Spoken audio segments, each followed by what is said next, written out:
Welcome to the ReaderHouse Author Roundtable, where authors from all walks of life come together to discuss the trials, tribulations, and triumphs of publishing their books. I'm Alice Rossini. Join us here every Friday night at 8 p.m. or listen to our podcast anytime on Spotify, Apple, Podcast, Stitcher, TuneIn, and PodServe, just to name a few.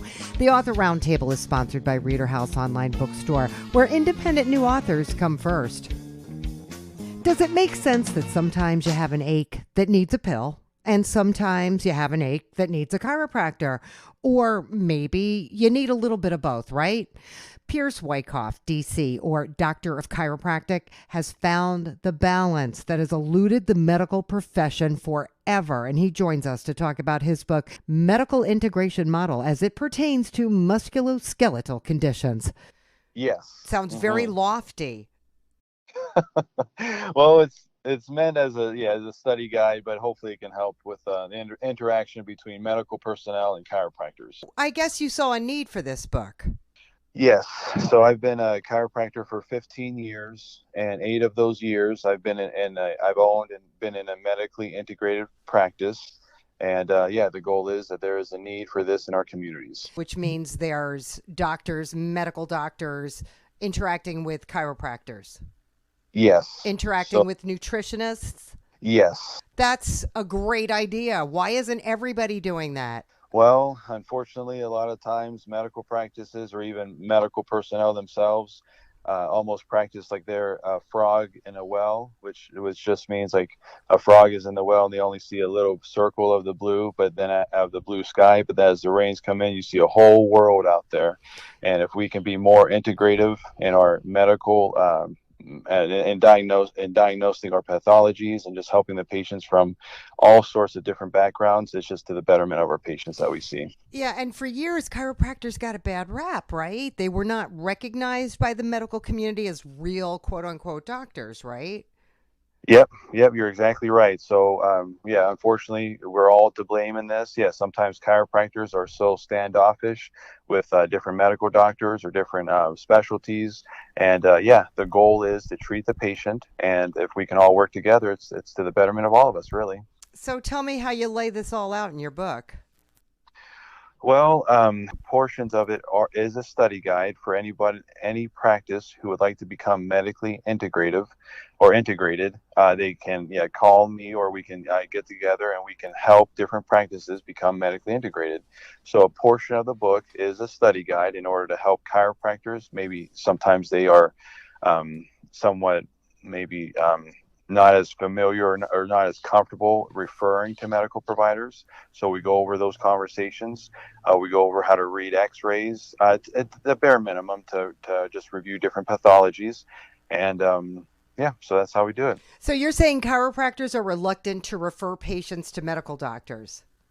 Yeah, sometimes. Why? Sometimes, unfortunately, you have to have good relationships in each community. So sometimes medical doctors are, sometimes they take the patients. If someone's suffering from a musculoskeletal condition, such as neck pain, if a chiropractor wants to refer to a medical doctor, sometimes the medical doctor will just give maybe prescription medicine and not say, go and continue your treatment with the chiropractor.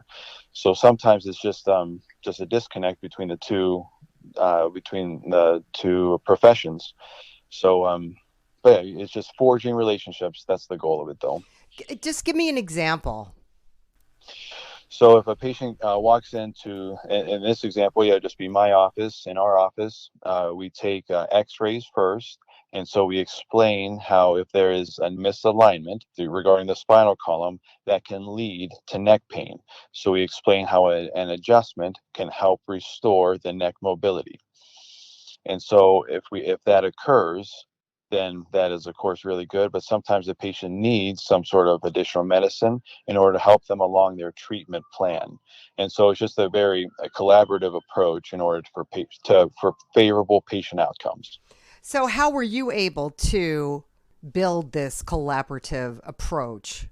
we were able to just create alliances, if you will, or just forge good relationships in our community. So we began by referring to a primary care physician close to our office, just saying, if you're able to help, if I have patients that suffer from the flu or different infections or something like anything that like rhinitis or like eye infections or things like that. So I began with just a general practitioner, and then that progressed to having a relationship with a very good nurse practitioner and then also a pain management doctor.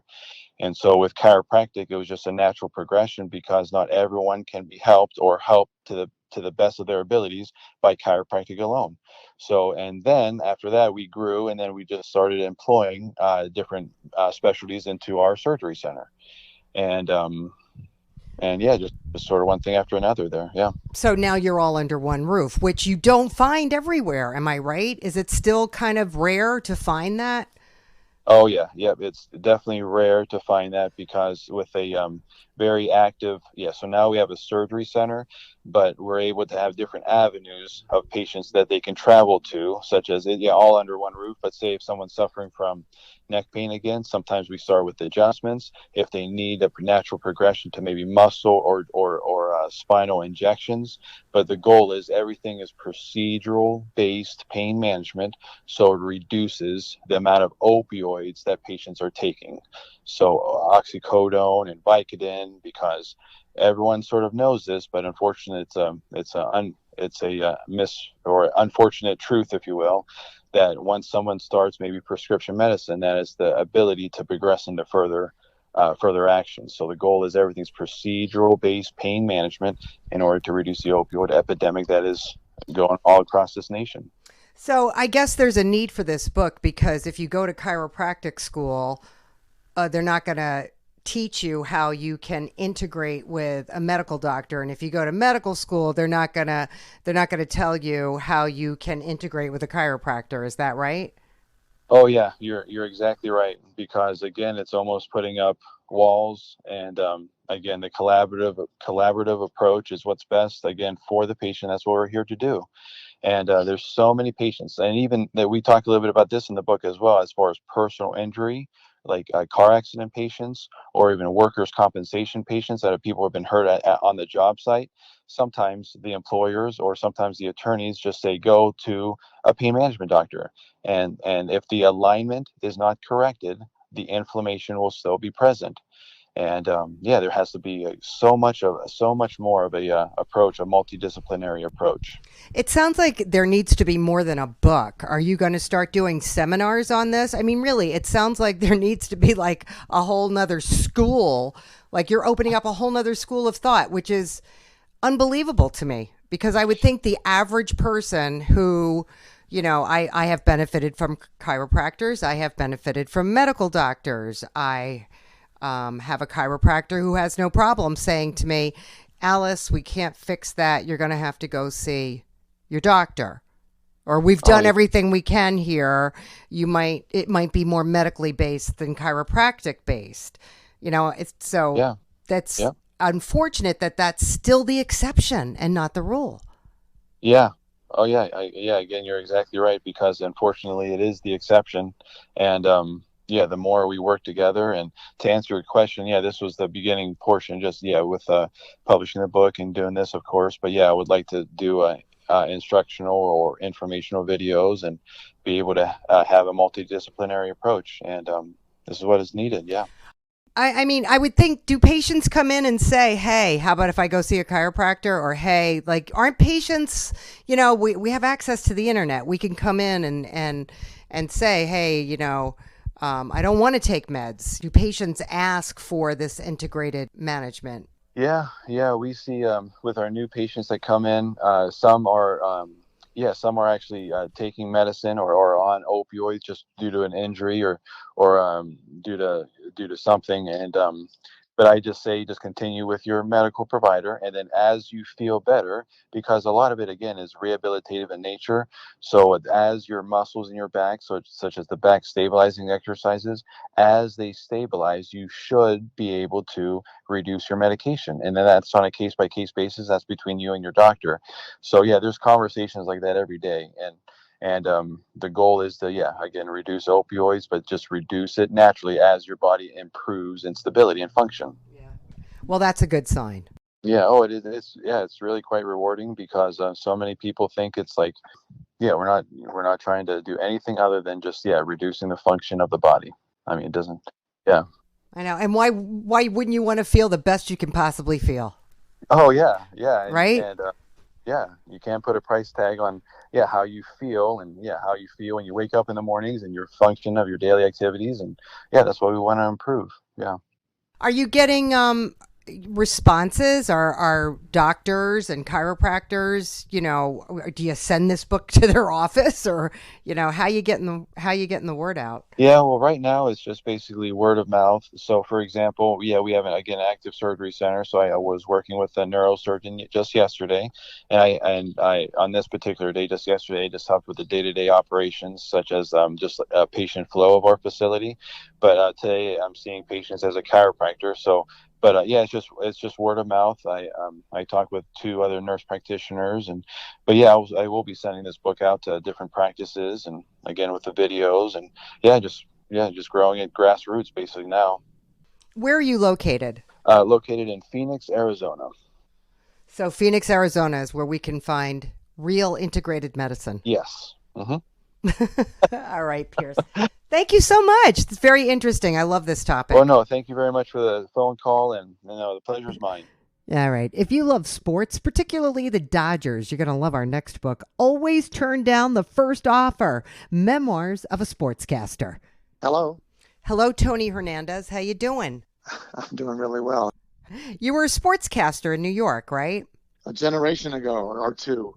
When? I worked in New York from 1972 through 76, and left New York in 77 to go work in Philadelphia. So where were you in Philadelphia? I was at KYW Channel 3. Okay. Are you familiar with it? Yeah, I started in Philadelphia. I started at KYW News Radio. Yeah, I started. Is that right? Yeah, I started at WISP. I mean, I was more like closer to the 90s. But Philadelphia, that's, I grew up in the Philadelphia market. So let's see. Yeah. I was only there for 2 years. Okay. Before Los Angeles called, and I moved to LA in 79. Okay. So is that where the bulk of your career was? Yes, 26 years in Los Angeles before I retired. I worked primarily for television news. I was the guy on the 6 o'clock or 11 o'clock news doing the sports, and also doing a lot of reporting in the field. I did some play-by-play on cable television for Dodger games when I was in LA. But I've done a little bit of everything in broadcasting. Coming up through small markets and such, I did a lot of disc jockey work, newscasting. I was a weatherman on TV for a year. I've hosted entertainment shows. I did a game show pilot twice while I was in New York, which never sold to the network. So I've done radio talk shows, done a little bit of everything in broadcasting. And now you wrote a book. And now I wrote a book about all those memoirs. So you took a lot of notes? No, but my memory served me well, I guess. Well, is this something you just wanted to do, or did you see a need? Was there a particular message you wanted to get across? I never, ever dreamed I would write a book. I never believed I had the skills or the creative depth to write a book, although you don't necessarily need all of that for a book of memoirs, but I just never imagined that I would do something like that. But then a good friend of mine named Frank Pace, who is a successful Hollywood producer in Los Angeles, in Hollywood, he wrote a book called If These Lips Could Talk, about Hollywood personalities and the people that he has worked with over the years. And so my wife and our youngest son said, "Hey, Dad, if Frank can write a book, you can write a book." I said, "No, I don't think so." They said, "Yes, just sit down and write it." about your memoirs, about your career. So that's what I did one day. I sat down and started writing, and nearly a year later, the book is out there in the world. What are some of the standout moments that we're going to find out about? Oh, gosh. So many, right? Yeah, I mean, to try to answer that question, I'm almost ready to pick up the book and start thumbing through it. But, many, many standout moments. I mean, just having the opportunity to work in New York City at a very young age. I was only 26 years old, and CBS called and said, "Hey, do you want to work in New York?" I was in San Francisco at the time. And what am I going to say? No, I don't want to work in New York. Of course, I said yes. So I went just to be able to live and work in the Big Apple as a young person. That was unforgettable, unbelievable. I really felt like I grew up in New York because New York City forces you to do that. Yeah. You open your front door where you live, and immediately, even before you get out the door, life hits you smack in the face. You have to grow up in New York. So I owe a lot to that. I got to interview great athletes like Muhammad Ali in New York City. Great baseball players, football players, basketball players, you name it. I got to not socialize, but be at events with these people on a daily basis. Traveling with the Dodgers for 26 years. Baseball's my favorite sport, so that was a perfect opportunity for me. Well, weren't you a baseball player? I was. I played minor league baseball in the low minor leagues for the Chicago Cubs. I played 1 year, and they decided, and I realized that I was never going to make it to the major leagues. But I had the opportunity to play 1 year. I got paid to play. I was a professional. Phil K. Wrigley, the chewing gum magnate, he owned the Chicago Cubs at that time, and he signed everybody's paycheck, whether they played in the major leagues or not. So Phil K. Wrigley signed my paychecks. Things like that stand out for me. The game show pilot that I did for CBS, got to do it at the Ed Sullivan Theater on Broadway. And I have a photo here at home of me standing under the marquee with my name and the name of the show. Take 5, it was called. So I tease people and say, see, I appeared on Broadway. And in fact, it's the truth. And I have proof. I have a picture of myself on Broadway under that marquee. The cable television play-by-play of the Dodgers and they were called the California Angels at the time. They're now the Los Angeles Angels of Anaheim. But I got to do those games, which is something I always wanted to do. I always wanted to do play-by-play in baseball in particular. And I had that opportunity.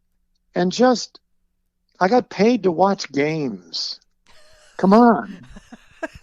What better job is there? Right. There were days in LA when I could cover a news conference in the morning and have a free breakfast, and then do one at noon and have a free lunch, and then go cover a Dodger game at Dodger Stadium and have a free dinner. I mean, there were weeks where I didn't even have to buy food.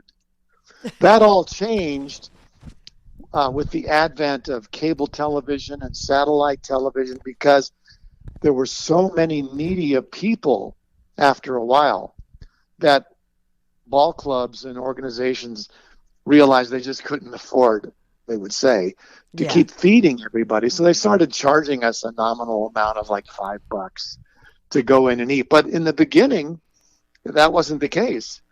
I got to go to games free, and I got to eat at games for free. If they threw in a beer, I mean, come on. Well, speaking of beer, my favorite beer in life was at Busch Stadium in St. Louis back in the 80s. Anheuser-Busch, the owner of the St. Louis Cardinals, right, at Busch Stadium in the press box, they had beer on tap. And I've covered games there on hot August nights in St. Louis. And I could go to the bar in the press box and get an ice cold Anheuser-Busch beer. And it's the best beer I've ever had. Yeah. It's very different now, wouldn't you say? Yes, extremely different. It changed a great deal. And ultimately, it contributed to me retiring earlier than I necessarily had to. But the business had changed. How so? Well, ratings have always been important. Right. And we all get that. Because the higher ratings you have, the more potential a station has to make money. And that's the goal of any business. So I get that. But there came a time when ratings became more important than anything else, practically to the point where you would hear things like, well, don't let the facts necessarily get in the way of a good story. Make it entertaining. Sensationalize it if you have to. We need viewers. That sounds awful, but that was the environment late in my career. And I just didn't like it. You know what, Tony? It's interesting because I came in behind you, and I'll never forget, I was at KYW News Radio, and then I came to the sister station in New York, and I remember my editor saying to me, "This is infotainment. Don't get too wrapped up in the facts." And I just went, "Oh my God!"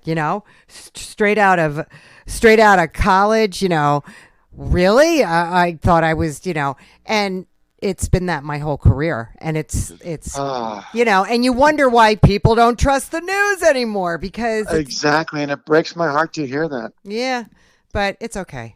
Are you out there promoting your book? I would think sports fans would just eat this up. Well, I hope so, but I have to market this on my own.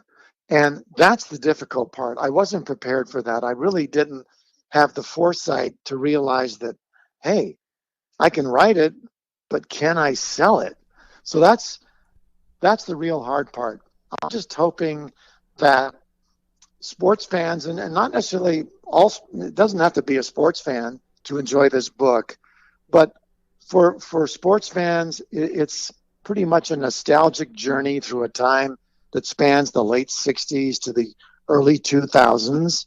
So people who may remember me in the markets like New York and Philadelphia and Los Angeles and San Francisco, those were the four major markets I worked in after working in smaller markets my first 3 years.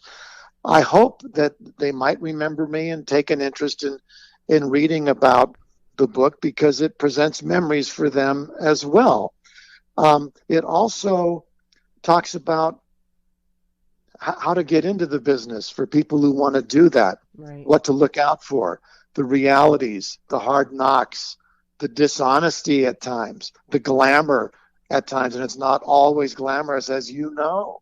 It just isn't. A lot of people think it is. And hey, it's a great gig. It's a wonderful job to have. Yeah, but like I said, I got paid to watch games. Yeah, but you worked hard. You work really hard. You give up your life. I mean, I work. Sure. Most women that I know never got married, never had children. I managed to get married and have children, and I'm telling, it's not easy. It's not easy because you're going 24/7. I don't care what anybody says. You are always, watching, in your case, watching the scores, watching the games, watching what's going on with these athletes day to day, injuries. Like you have to be on top of it all the time. And Exactly. My God, you were working nights, weekends, summer. Yeah. Yep. Yeah. Tireless hours. Tireless hours. Yes. Endless hours. So you loved it. We do it because we love it. Yeah. And you're basically on call, like you said, 24/7. Yep. Yep. Well, it certainly is a pleasure to talk to you, Tony Hernandez. And I would hope that if you went to the local library or put together a book signing and put out an email or I don't know if you do Twitter or whatever social media you're connected with, that people would come and hear your stories. You've got great stories. Yes, thank you for that. And I'm working on all of that. I'm learning something new every day. I would think And I won't give up. your local paper, whether it's online or whether you actually have a real paper, would do a feature on you in a heartbeat in the Sunday section. Well, in fact, I have been featured in two of the newspapers here. The small town of Whitefish, Montana, resort town in the Rocky Mountains, beautiful place. But and it's been discovered. So a lot of people with a lot of money are coming in here now and buying up properties, which we're not really thrilled about, but it's happening, and that kind of change is probably inevitable. I think it's going on in other small places too, especially when COVID hit.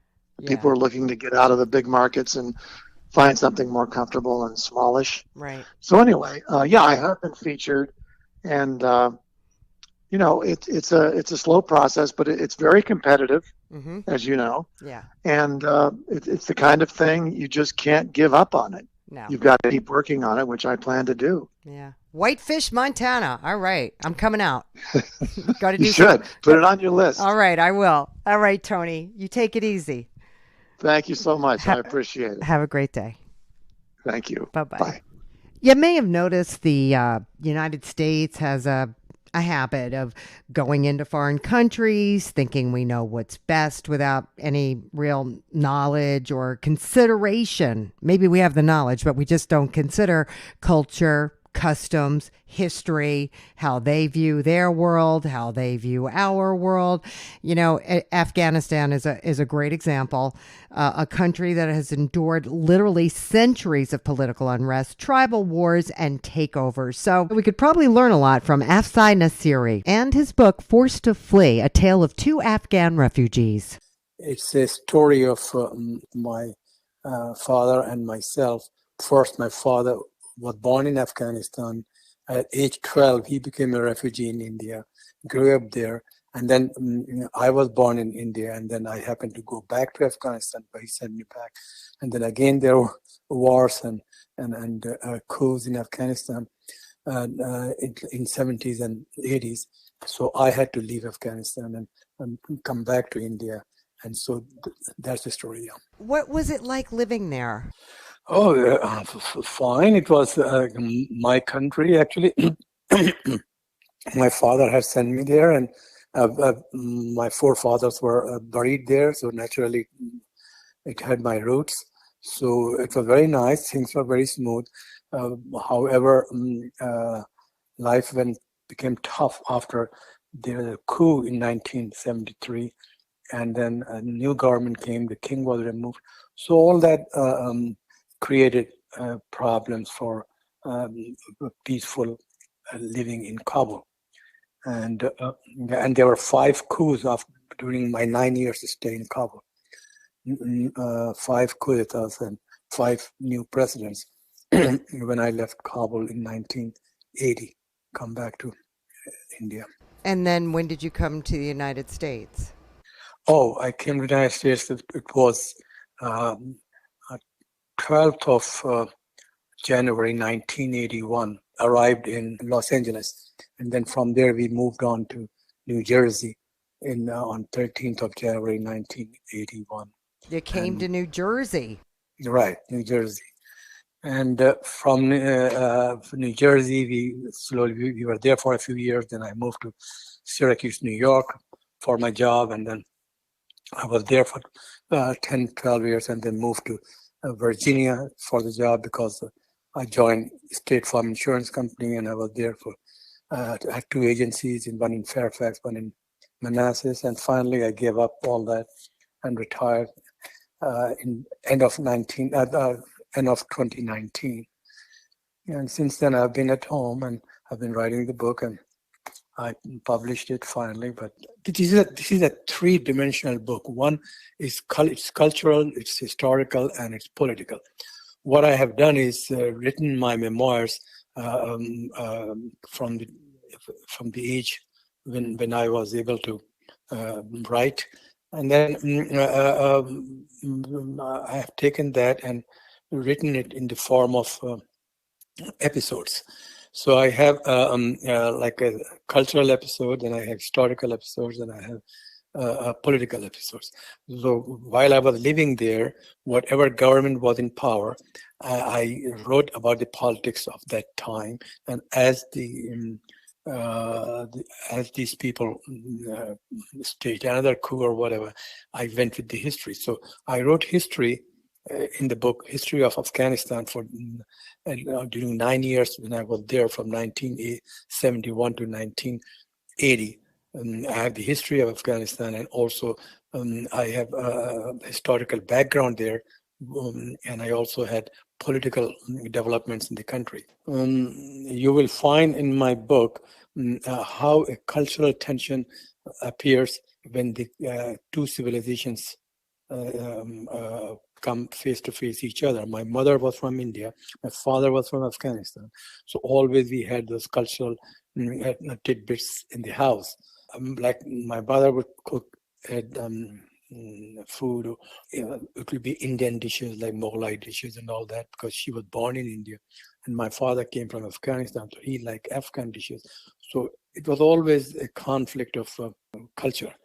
And then I grew up in that, and when I came to Afghanistan, it was totally different, a different country. I saw a different country, a country which is trying to develop, trying to put the best foot forward, but they did not have it. Very ancient living in Kabul.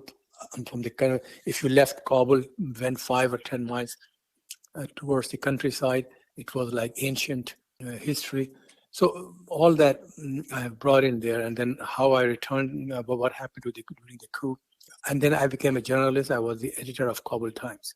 I was the English language newspaper, the Kabul Times. I was the editor of the Kabul Times for 7 years. And so I would write stories and all that. Those stories were always censored and all that. They were not. You could not just write them straight as a journalist. It had to go through a censor board and all that. But anyway, so I was the editor for the Kabul Times for about 6 to 7 years before I was forced to leave, because the communist regime took over in 1979, and the president of Afghanistan was murdered and all that, and the communists took over. So it was very difficult to live in a Marxist regime. So we had Afghans were trying to leave Afghanistan, and so was I. And then finally, I ended up in India. But I'm giving you a brief this thing. How old were you? How old were you when you were in Afghanistan? I was 22 when I left India to go to Afghanistan, and then when I came back, I was, I think, 30 something. I was there for 9 years. Do you talk about what it was like to live there? I mean, did you live in an apartment? Yeah. Did you live in a house? And then if you left Kabul, they were living in what, tents? Depleted living conditions. What was life like there? Life in Afghanistan was like in any other underdeveloped country, was that there was authoritarian rule. There was no open censorship or when it came to journalism. People lived, of course, on very small stipends or salaries. It was slowly developing. It was a monarchy at that time when I reached Kabul in 1971. And monarchy was overthrown in 1973. So, but this book is a story. It's like a novel. This is how, when I reached Kabul, this is what I saw. It was an evening in September of 1971, at the beginning of fall, that I reached Kabul. The weather was nice and cool. For me, it was a little chilly. Coming from India and traveling across Pakistan, it was still cold for my taste. A film of smoke seemed to be hanging all over. There was an unpleasant smell in the air. I did not recognize the smell. However, I remember my father talking about how in the evenings in Kabul and other cold areas of the country, people warmed their homes with wood bukharis, heaters, or coal stoves. The stench smell was the gas byproduct of the cooking stove and home heaters. The old and beat-up Afghan post bus coming from Peshawar, Pakistan, had just dropped me off at Pashtunistan Square, which is a famous.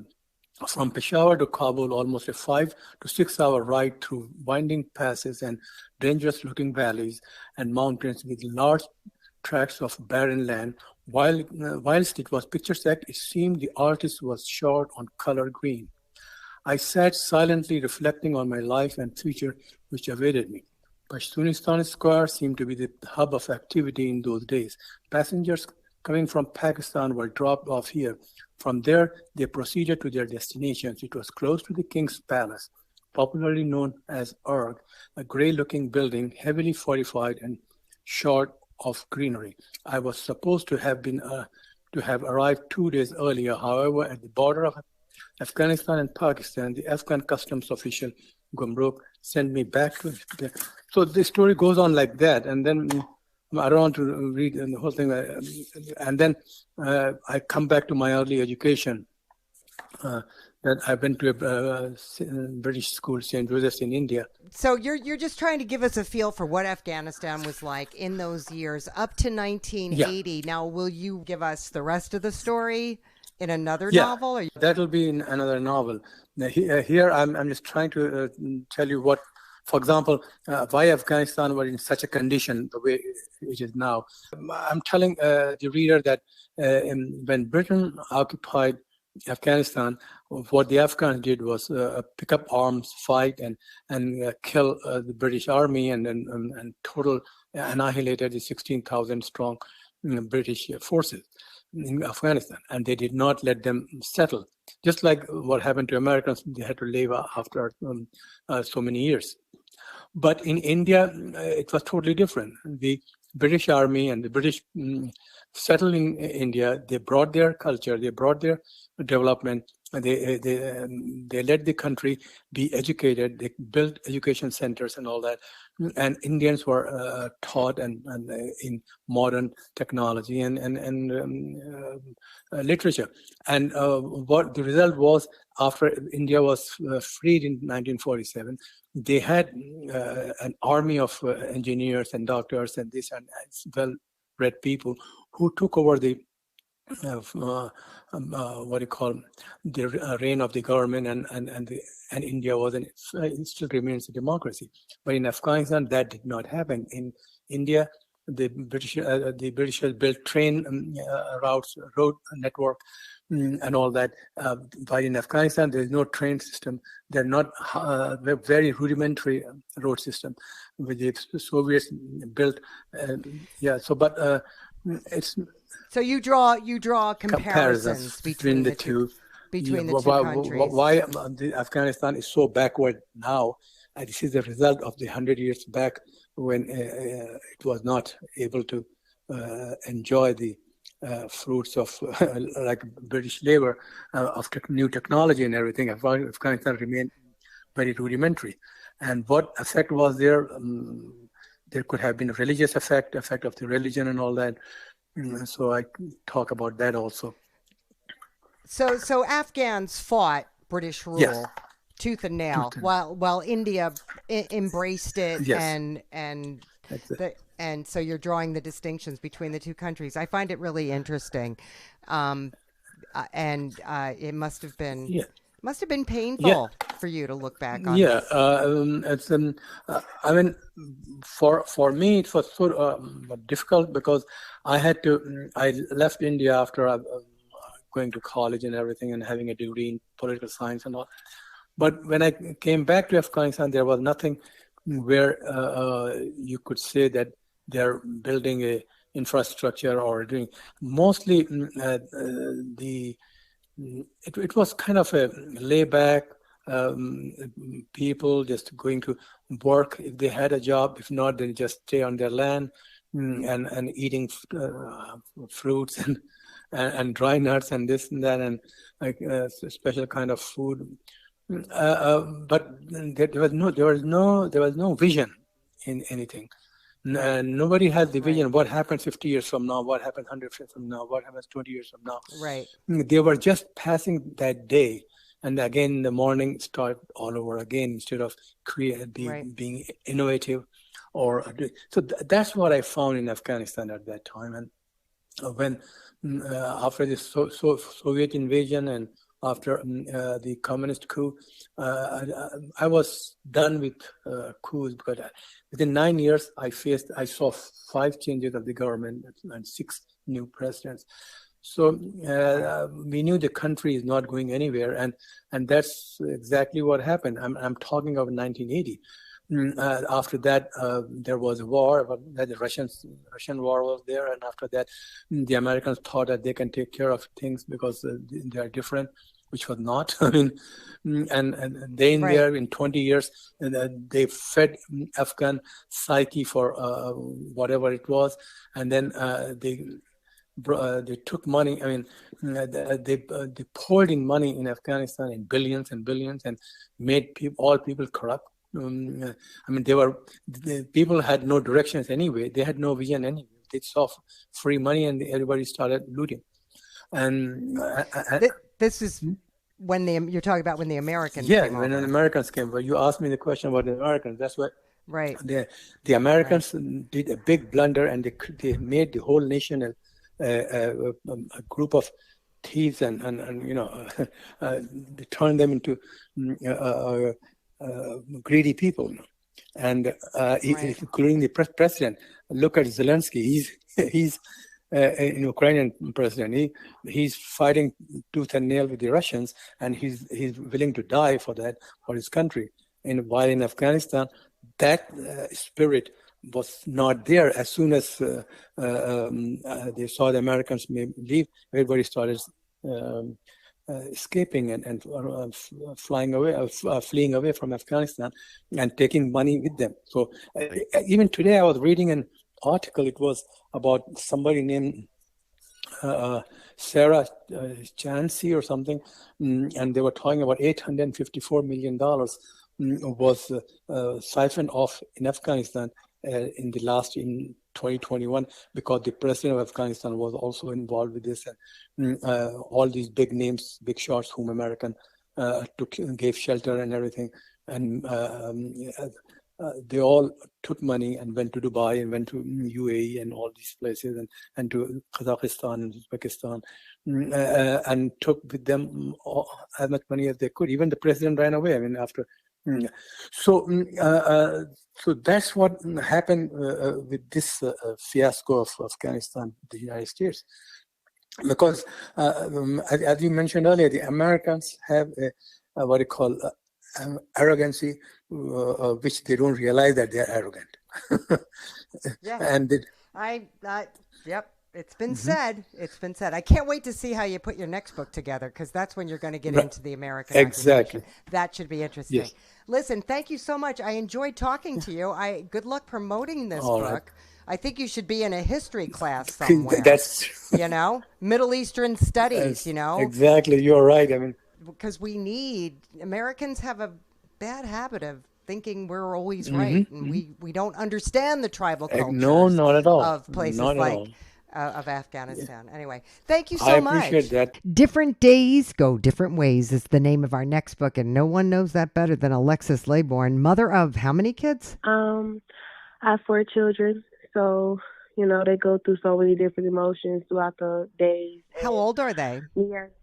Well, I have they all turn different ages this year. So I have 11. My oldest is 11. I have 7-year-old. I have 2-year-old and a 3-year-old. Wow. Yeah. So they inspired your book? Yes, they did. What's it about? Well, it's about a little girl, her mom and her dad, she goes, it's mainly about the little girl. She goes through these emotions every day with different things happening that happens just in everyday life. She might be sad, bored, angry. And it kind of shows in the book that she has her parents, her mom, so there to help her get through those emotions. So is there a story here? Does something happen? No, it's not really a story, because it targets like, I would say toddler or baby up until like 7. So it's more so just speaking about different days go different ways. And certain days you might be sad, and certain days you might be angry. Certain days you might not know what to do. It's not really like a storyline. It's more like just a little quick book to read with your little ones and maybe start off a conversation or so. So when I open the book, what's the first thing I see? The first thing you're going to see is their house. This big yellow house and a porch, and that's the first thing you're going to see. And is there a name for the character? No, you don't. She doesn't have a name. Nobody has a name in the book. It's just. So what do we see besides the house? Well, you see the little girl's expressions. Like she might be going to the doctor's, or she might be going to the gas station or the grocery store. It's she's sitting there getting a simple checkup. Is she scared or is she upset? No, she's relaxed. So that's a good day. Yes, that's a good day. All right. So give me an example of a bad day. So it will be a bad day. It's like almost towards the end of the book where she's sitting at the table. Not so much of a bad day. She's more like bored. She's bored. She doesn't know what to do. And there's also a page in the book where she's sitting in her room. She's crying. She's sad. Then we have a page where she's getting out the car with her mom, and she's angry. And then the mom tried to offer her something to make her feel better, like a sucker. And does that make her feel better? Yes, she ends up with a smile on the next page. So what we learned from this book is that not every day is going to be great. Yes. But we're going to get through every day, right? Yes. Yes. How you make it out? Like, are your kids reading the book? I have read it to my children, I think about once. I just asked my son did he want to read it again. He said yes, because he was having a bad day himself. And he read it. My kids, they like the book. They do. Do you get to read it to any other kids? No, not at the moment. I was trying to, like get my book out there a little bit more. And so how you doing that?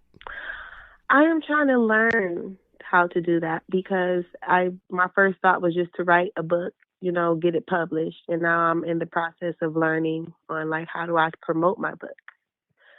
I did post it on my Instagram, but I'm trying to figure out other ways to promote. Are you your kids' schools? Would they let you come in and read the book to a class? They might. I would have to ask. That is actually a good idea. I didn't think they probably would. Yeah, like the teachers and everything, right? Yeah. Yeah, or even at a library, don't they have do they have kids reading? Sometimes they'll have, come in and read to the kids, on a Saturday morning or after school. I was actually trying to get my book into the library. I didn't really get it. They said they have so many genres out there already. I kind of got denied once, and I was trying to see if I can get into other libraries. I'm kind of waiting on an answer. Do they have days where people come in and read their books? I'm not sure. I think that's something I should ask. Yeah. Parents, right? You want to get to the kids like it, they'll ask their parents to buy it, right? Is that what we hope? Yes, hopefully. But I'm definitely going to pick up those ideas because I didn't even think about, just coming in and sitting down and reading the book. Do you enjoy writing? Did you enjoy doing this? Yes, it was very exciting. It was actually fun. It was something new. I've never had a book published before. It's my first book published. And it felt so good. Seeing touching the book and everything, it was like, I really did this. I've been wanting to write a book for so long, like a children's book, something it gives a good message. And it made me feel good to be able to put out a good message and also get a book published for the first time. It felt really good. You going to keep writing? Yes. I am currently working, trying to see what my next one is going to be. I did have some ideas. I'm not sure which one I'm going to put out, but first I'm going to try to work on this book and push out first. Good enough. I got to tell you, the most surprising thing to a lot of authors is writing the book is the easy part. When you compare it to the whole process of trying to get it out there, that's a whole nother challenge. And I have to tell you, different things work for different people, and you kind of just have to try everything you can think of. And keep the faith. Definitely keep the faith. All right, finally, some kids have a bad habit of making things up, and that concerned our next author, Cybren Christopher, who wrote Skyhorse. She's in the Virgin Islands. What do you do there? Well, at the present time, I just keep writing. I write poems and apart from short stories. I'm a retired teacher. What did you teach? Well, I teach different subject areas: English, social studies. What happened, I worked with, most of the time I work with my special education students and math. So you have to teach them just about everything. What inspired you to write this book? Well, sometimes from my experience, I've had students that are really tall stories.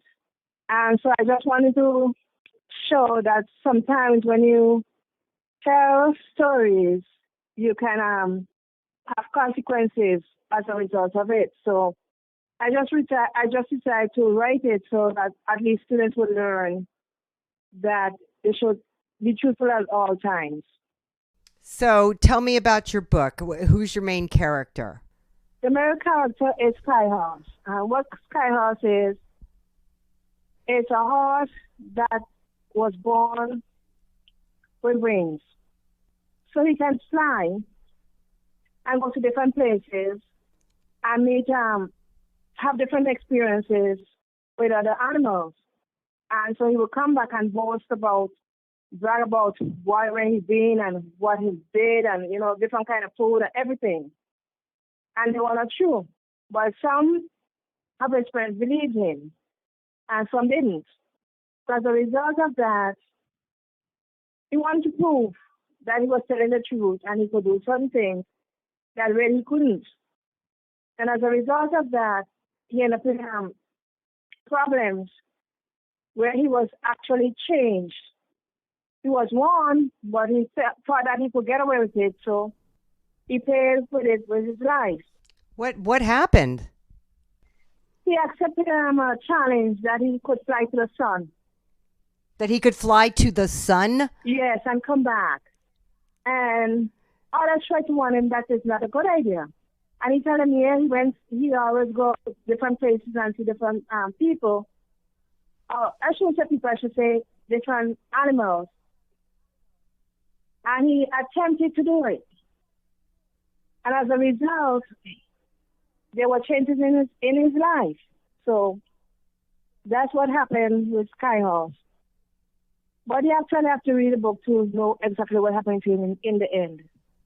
He always bragged about things that were not true. It's just that he wants to show that he was better than most of the animals. Did the other animals know that he was full of himself? Well, yes, most of them knew that. He had a few friends, but they knew that. What age group is this book for? This is for children like 6 and 7 graders. Not 6 and 7 graders. 6 and 7 years old. So first graders? Yes. So you had students who would tell stories that weren't true? Yes. They'll just make up stories and try to convince you that it's true. And so I decided to write because of my experiences I had with a lot of the students. Isn't that what kids do, though? Well, yes, but then you still have to remind them that it's not good to be telling stories that is not true. So you're a retired teacher. Are you able to take your book into the schools? Well, I would be able to because I retired not so long ago. But the thing about it is that I recently moved back here.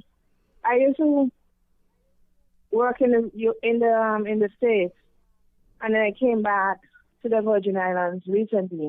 So is it going to be more difficult for you to publicize your book there in the Virgin Islands? I don't think so.